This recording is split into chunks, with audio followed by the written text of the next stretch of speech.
Am I audible to everybody? Hello? Hello? Hello? Yes, sir. Am I audible to everybody? Yes, sir.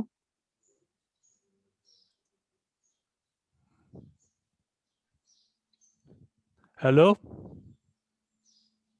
अरे कोई बोलो. Okay, let us start. Good morning, everybody.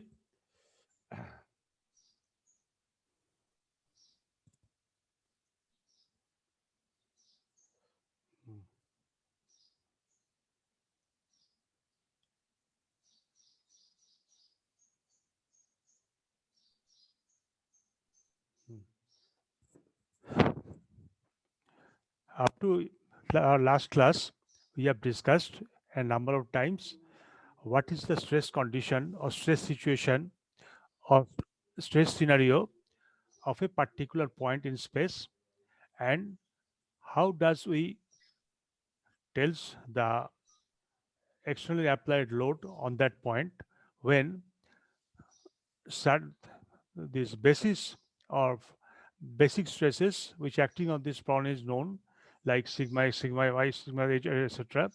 by applying Cauchy's theorem, which is which has taken the form of Tnx, that is Tnx and equal to sigma x nx plus tau x y and y plus tau xz nz, like this, where t is a function, t is a stress vector which acting on that particular plane going through the body. And our conception within this Cauchy's theorem is that a particular point through in a space through which infinite number of plane can go through, and we pick up on one plane of them and the normal in to that plane. And if we know the direction cosines and the stress vectors and the stress components of that particular point, then the force acting on any other plane passing through that point can be calculated. So what we have here, the forces of other points means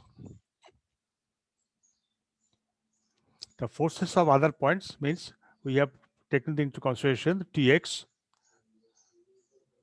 Uh, we have taken into consideration of tx along the normal n, which is given like sigma x nx tau xy and y plus tau sz nz and so.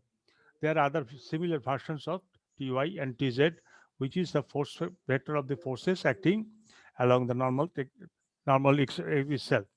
We have the normal, and the component of these forces along if we have the normal on this plane and our external forces is acting on this, acting parallel to this normal or along this normal, and these forces has three components in three direction, and three directions are easily calculable if we know the initial stresses acting over that particular plane from the normal itself. Now, so the basic point here is only we have to difficult to understand is, first we are telling you that there is a point in space, not any area, and we are saying that the planes, each and every point in the plane in space, there exist an infinite number of planes acting through that point. Okay, so we can say a point first and a plane acting through that point, whatever may be the orientation of the plane itself. And each plane should have a normal to it. So a plane can be defined by its normal, or a normal stress vector is can be defined by the plane on which it is normally acting.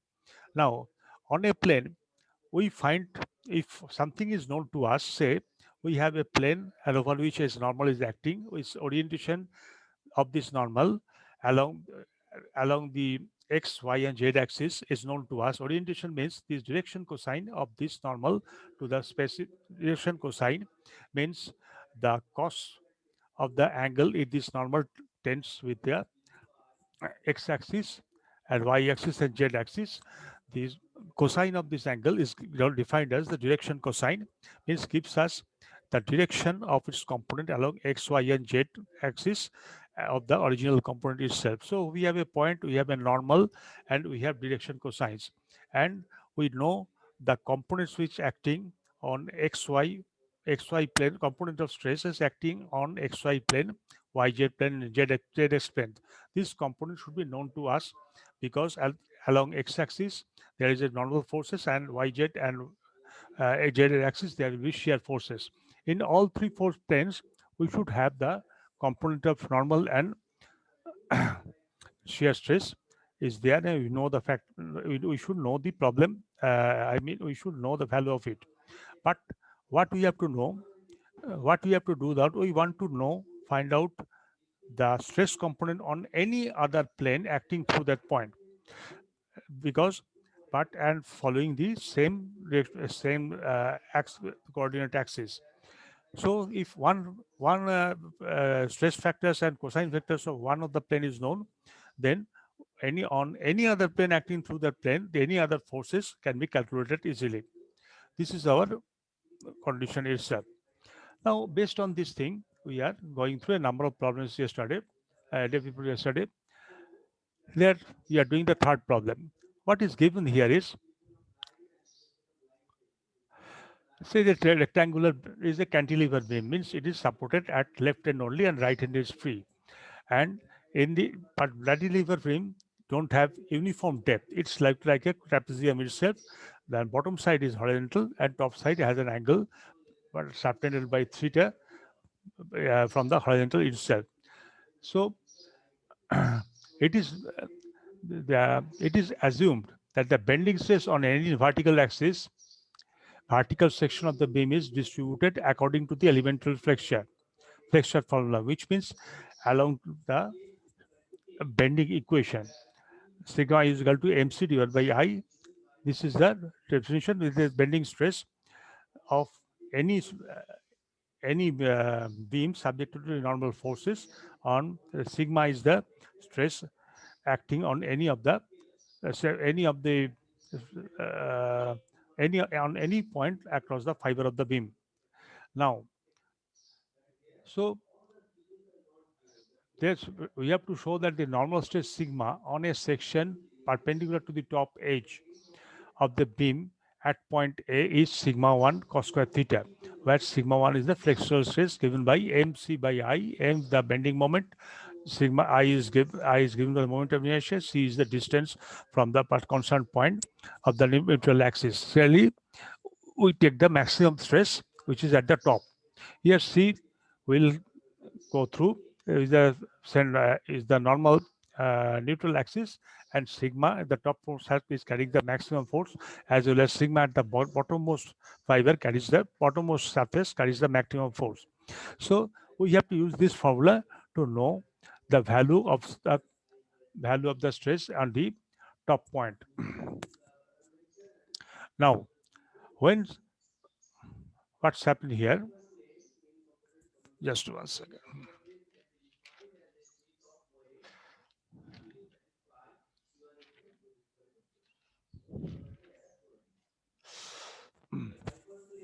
Now, what we do here? So this is the form here. This is the cantilever beam. This is the trapezoidal shaped cantilever beam. It is fixed at the end E, and at the farthest rightmost end, we have the force P acting over the point F itself, and the line E and F is subtending an angle theta with the horizontal line itself. Now, at point A, at point A, let's we have chosen a axis, our rectangular axis at the point A, which is given by x and y, and we know x and y,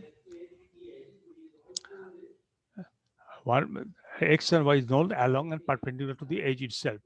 X is chosen along the edge itself, and y is chosen along the vertical vertical along the vertical of the um, along the vertical of the edge EF. Now,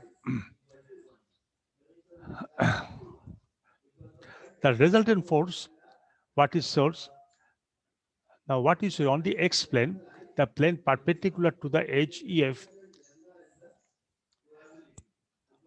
means if we have a plane here which is perpendicular to the force EF, then the resultant force is the normal force itself, that is on along x-axis.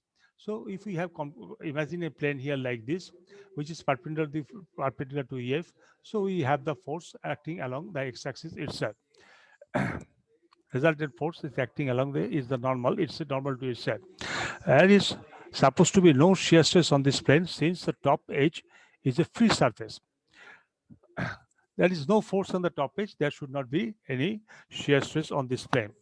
But on if we draw a plane AB at the point A, there can exist a shear stress itself because this is shown in C and D. Here we are showing the section of the beam at A where two longitudinal stresses are acting, normal stresses are acting, which is sigma, and same cases there is two shear stress. One is here, and one is acting here, and another is acting here and here, like our theory of stresses theory. So what is happening? The normal to the plane AB makes an angle theta with the x-axis itself. So normal here, if we have a normal, if we got a normal to the plane here like this, like here with sigma, it will subtend an angle theta with the x-axis itself.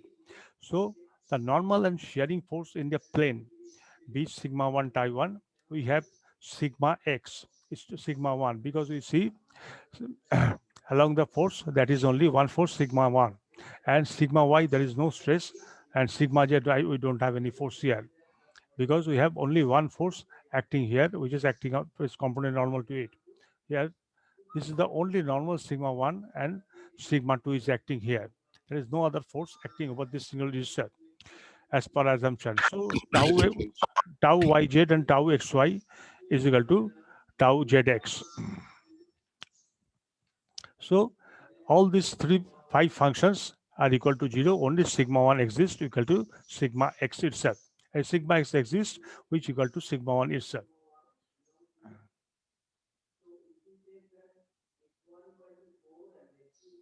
Just 1 second, please. Have your attendance.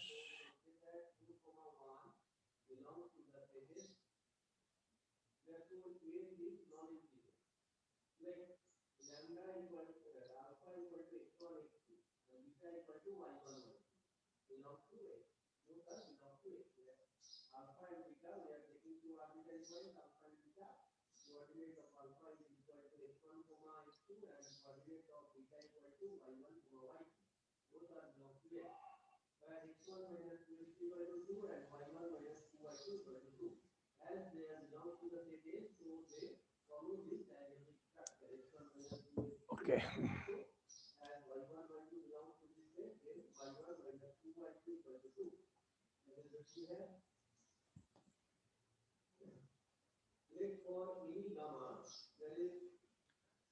So the direction cosine of the normal to the plane AB are only nx is available. Nx is equal to cos theta, and there is no ny and nz because there is no sample in this line.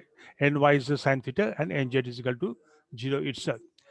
So uh, the components of shear stress vectors acting on the plane AB from the Cauchy's theorem, we know we put it to sigma x is equal to sigma 1, and all these things equal to, if we put the value of tau x and tau yz, which is all 0, it becomes sigma x, nz is equal to sigma, and nz is equal to cos theta, sigma x is equal to sigma itself.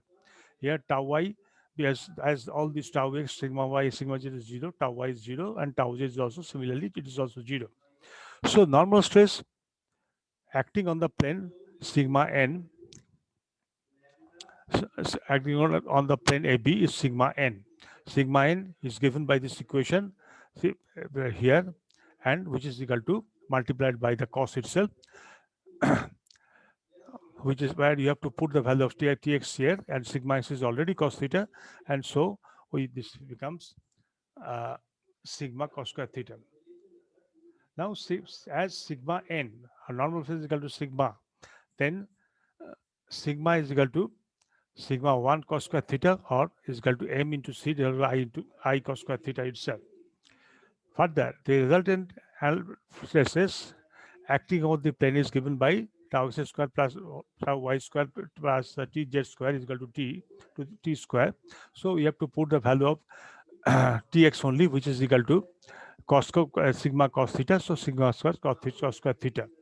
Hence, the tau square on this plane, or shear stress on this plane, is sigma uh, t square minus sigma since t square minus sigma n square, where we put the value of t square minus sigma n is equal to minus, where sigma n is given as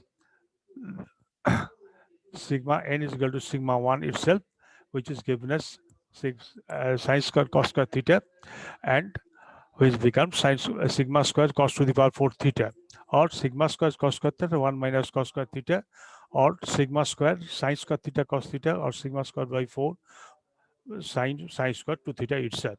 This is the value of shear, and this is the value of sigma in this particular phase itself. Now let us go through next portion of our factor, that is the principal stress. We are all doing such complicated theories in the basis that we are supposed to see the normal and shear stress. We are supposed to know the principal stresses or the maximum stresses and minimum stresses acting on a particular point itself. So all these equations, Cauchy's equation and other theories should be usable to know such stresses here. So we have seen normal and so the normal and shear stresses components can be determined by any plane with normal n. So by use Cauchy's formula, while takes tx, ty, and tz, and where the resultant stress T is equal to Tx square, Ty square, and Tj square, and that T also divided into sigma n square minus sigma n square plus tau square. So if we can calculate Tx, Ty, Tz, then you can calculate T, and we can, from that formula, we can calculate sigma and tau is available, because on the planes where the principal stress is acting, there is only one stress acts, that is the normal stress. There is no shear stress acts on the principal stress. It is one of the condition on the planes where is no shear stress, that is the principal plane. So you have to answer a few questions for this thing. For the strength and failure constitution of materials, we have to answer this following question: as there is any plane passing, are there any plane passing through the given point on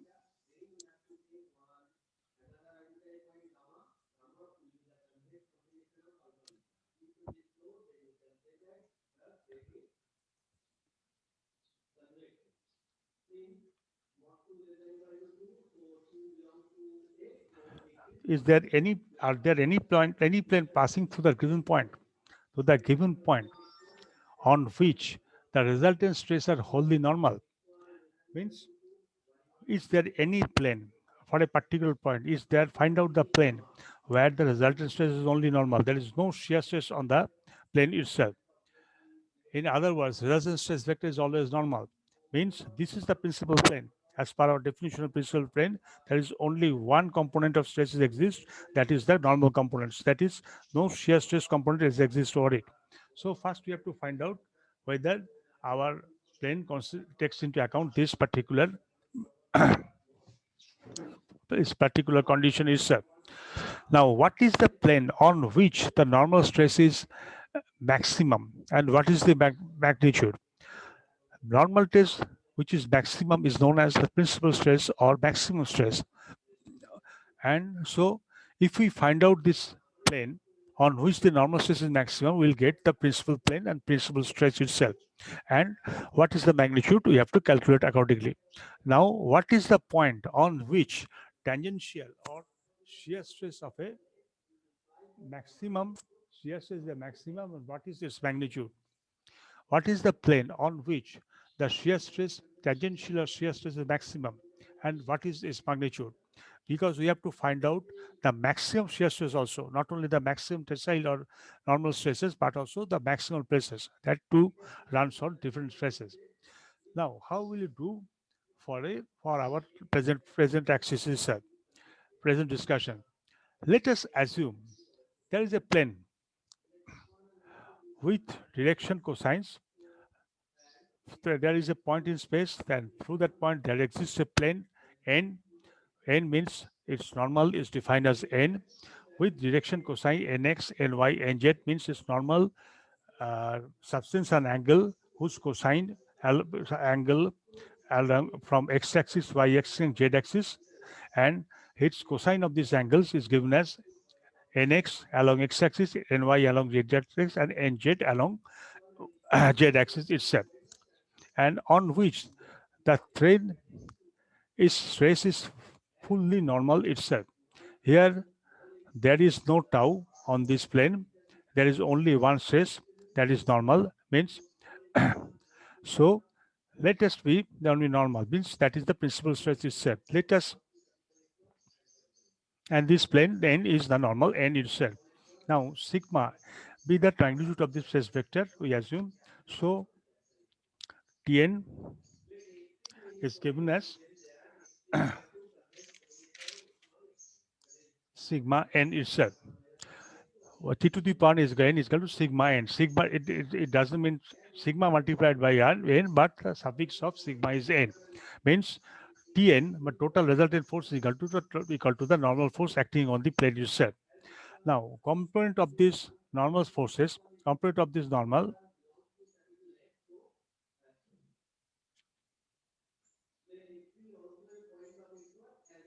Now, component of this normal along x-axis x, y, z are equal to given as t to the power n Tn to the power x x is equal to sigma multiplied by nx, where nx is the direction cosine of the normal along x-axis. Similarly, ty direction sigma into ny, tz sigma into nz, where nz, nx, nz, and ny are direction cosines of this normal along x, y, and z.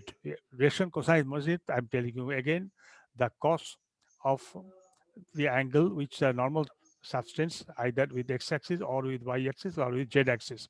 This angle may be not equal, that angle may be different. The cosine of this angle is given as nx, and if we multiply it with the cosine, this cosine of this angle with the normal stress, component normal stress, it will becomes sigma nx, sigma ny, and nz itself. So we know the component of the resultant stress T, resultant stress T is equal to the along x-axis is Tx, and along y-axis Ty, and along z-axis is Tz. So we are equating this component equal to the component in terms of sigma nx, sigma ny, and sigma nz. Now, if we put now if we subtract, we know the causes formula, which is just sigma x, which is here sigma x nx plus tau xy ny tau zy nz. We see sigma x minus sigma is equal to nx, and plus there is no shear stress over the normal force, so there is no component, so we have to remain as it is tau xy and y tau xz nz equal to 0. Similarly, tau xy nx is tau y minus sigma ny and tau yz nz. Similarly, tau xz nx plus tau yz ny is equal to sigma 2 sigma z, not sigma 2 minus sigma is equal to nz is equal to 0. This say we have the set of equation as three simultaneous equation where our unknown, our cosines, reaction cosine ny, nx, ny, nz is unknown to us. This direction defines the plane on which the resultant stress is actually normal, wholly normal itself.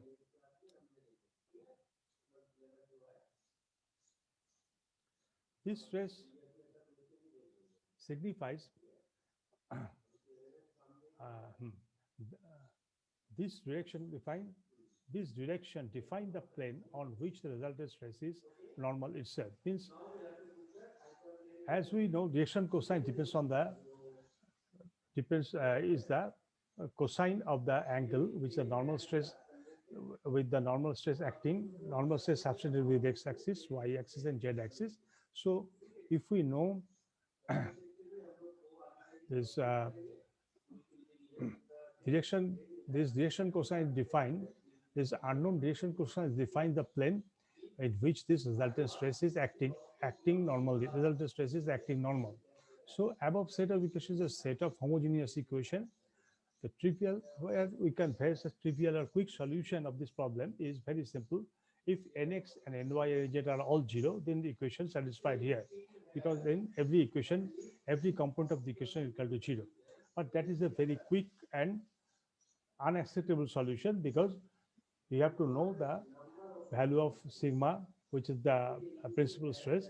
You cannot make it zero to solve your own problem. So comparatively difficult or non-trivial solution is the determinant of the coefficient of nz must be equal to zero. Determinant of the coefficient of nx and y, coefficient of nx and y and nz must be equal to zero.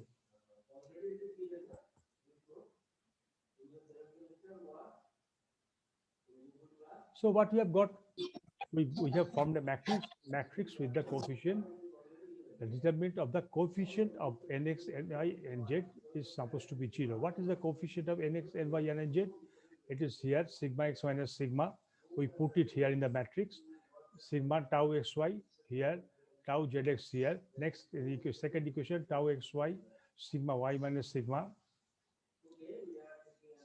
sigma y minus sigma, tau yz, then tau xz, tau yz is equal to sigma and sigma x minus y. This is the components of nx here, here, and here in third equation. And the matrix thus formed with the components is supposed to be equal to zero to make this equation satisfied. Either nx, ny, and nz is equal to zero, or the matrix forming this equation will be equal to zero in order to satisfy this condition of this equation itself. Now, if we expand the above matrix by the normal matrix theorem itself, that is sigma x minus x multiplied by sigma y minus y into sigma y, x minus sigma minus tau yz into tau means tau yz square, and so. And if we simplify, we take this type of Forman magnet, takes this particular cubic equation of sigma here, where sigma cube don't have any component with it. Sigma square has component sigma x plus sigma y sigma z. Sigma has the component sigma x sigma y x, sigma x into sigma y plus sigma y into sigma z into sigma s, tau x square minus tau yz by tau zx square. And the remaining parts which is not accustomed with any of the sigma is given as sigma x y z 2 tau x tau y tau z etc., which is equal to 0 itself.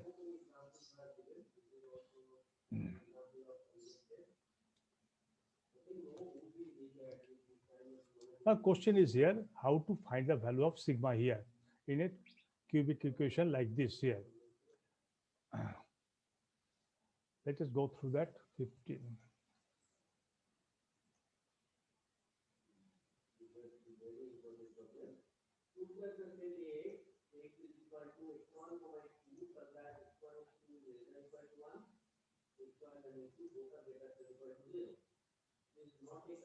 Now there are three roots of the cubic equation. You say there is sigma cube, so we must have three values of sigma cube, which is designated as sigma 1, 2, 3, sigma 1, sigma 2, sigma 3.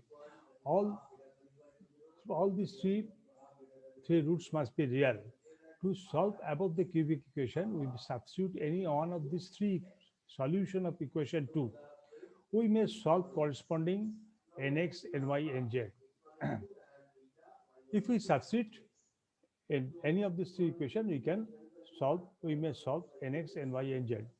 To avoid all the trivial solution that is equal to nx, ny, and z equal to 0, the condition nx square plus ny square, the condition nx square plus ny square plus nz square is equal to 1. It is used along with any two equation from set of equations. So we know this nx, ny, and z is equal to 1, and that is it can be used with this two equation out of equation out along with any two equation out of this set equation 3. But each here with each sigma there will also exist associated plane. There is three value of sigma as it is in cube root, so you have three different planes. This plane on which the stress vector is acting only normal. So here this is the problem. There is we should have three planes where this stress vector sigma is totally normal. There is no shear stress over it, and these planes are defined as per definition of principal stress, that principal plane, and corresponding stresses sigma 1, sigma 2, sigma 3 are all called principal stresses. Since the resultant stress is along the normal, the tangential stress component on a principal plane is always zero. So all the shear stress or tangential stress on this plane is totally zero, and consequently, the principal plane is known as shearless plane. A normal to a principal plane is called principal shear stress axis itself. So, in our earlier definition of principal stress, there is it's acting. Here you have trivial equation. I mean, cube root equation for sigma. So you should have three principal plane, principal sigma 1, 2, and 3. These three planes are acting over stresses and acting normal to three different planes. And we know the principal stress acts only on plane when there is no shear stress. So here there will be no shear stress. Now what we can do here, how we can solve the problem for sigma x?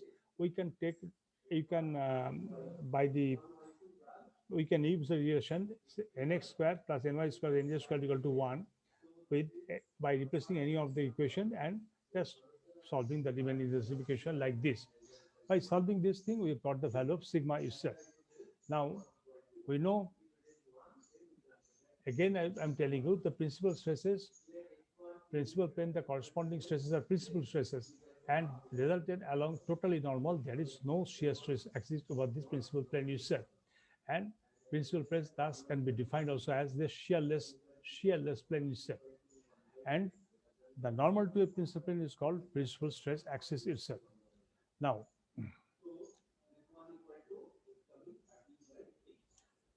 stress variant. There is a term known as stress variance. I am defining it. The coefficient of say sigma square, sigma n, and the last term with where there is no sigma can be written as follows.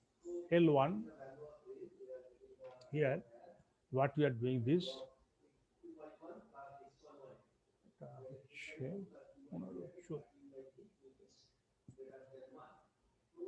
L1 is sigma x plus sigma y plus sigma z.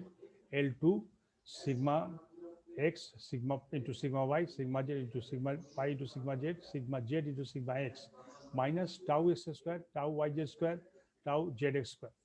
And L3, the remaining portion of the equation, x, sigma y, sigma z plus 2 tau x, tau y, tau z minus sigma s, tau yz square minus sigma y, tau zx square and minus z tau sigma z tau z xy square. This is three variants L1, L2, L3. You see, this is comparatively easier to know the remember the variants because L1 is always the normal addition of the normal stress sigma 1, sigma s, y, and sigma j. L2 is the L2 forms a matrix like this here, where first matrix we have sigma x and sigma y as the diagonal and tau x y as the another diagonal. The second sigma y sigma y and sigma z is the one diagonal. Another diagonal is sigma y z, tau y z, where y is here is also y and z. Here is also y and z. Here is also x and y. Here is also x and y. Here sigma x, sigma z is equal to tau zx, tau xz.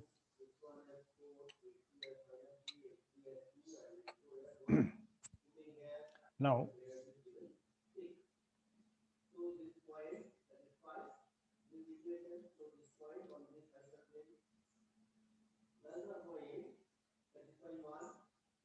equation can 4 can be then written as sigma square minus L1 sigma square plus L2 sigma minus L3 is equal to 0. Sigma square, so this equation that are in the last page, we can write as sigma square minus L1 sigma square plus L2 sigma itself minus L3 is equal to 0. Just we put the value of L1, L2, and L3 from this equation to the first with the equation number 4 itself. Now, here we define L1, L2, L3 are first, second, and third variants of stress respectively. These components are all you see. The variants are sigma x, sigma y, sigma z, as well as tau xy, tau yz, and tau zx. And if we know the values, we can safely calculate the value of L1, L2, and L3. Now, next there is another condition comes into play. An invariant whose value does not change when the frame of reference is changed. You see, what is the frame of reference? We have frame of reference as x-axis, y-axis, z-axis, passing through a common origin O. But this is the frame of reference. But if we have another frame of reference, say x dash, y dash, z dash, passing through the same origin, then same origin or at the same point, then with respect to this frame of reference, the rectangular stress components are again will become sigma. This is not very rightly written. This is sigma x dash, sigma y dash, sigma z dash, tau xy, xz, yz, etc. All are also the suffixes are just turned into x2, x dash, y2, y dash, etc. Then the value of L1, L2, L3 are shown calculated in this figure. In these two figures will show that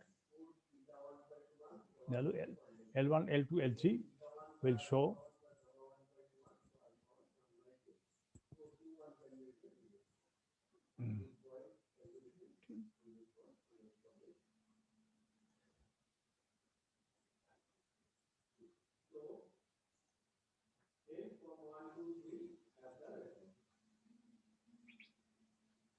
then we'll have sigma x plus sigma y sigma z is equal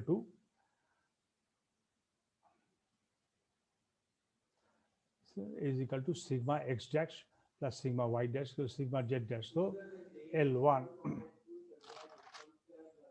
L1 is equal to L1 dash, L2 is L2 dash, L3 is L3 dash.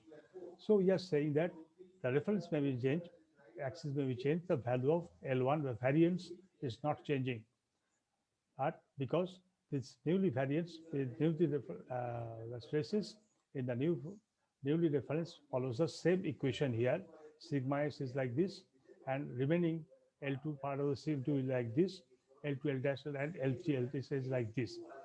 Now, the principal stress at a point depends only on the state of stress at that point and not on the frame of reference. So it is very clear. So principal stress which you want to calculate is only depends on sigma x, sigma y, sigma z, or sigma x, sigma y, sigma x dash, sigma y dash, sigma z dash. Not on your, this depends only on the stress on the points which is equal, not and the change in the reference line axis itself. So x, y, z and x dash, y, z are two orthogonal planes of reference at the point. Then the following configuration exists: sigma cube L1 sigma square plus L2 sigma minus L3 is and L sigma 3 L1 dash sigma square L2 dash sigma L3 dash sigma must give the same solution for sigma. With both these equations will give you the same solution. Sigma means same solution of principal stress itself. Hence, the solution axes are not arbitrary. So axis becomes arbitrary, but our result is not changes.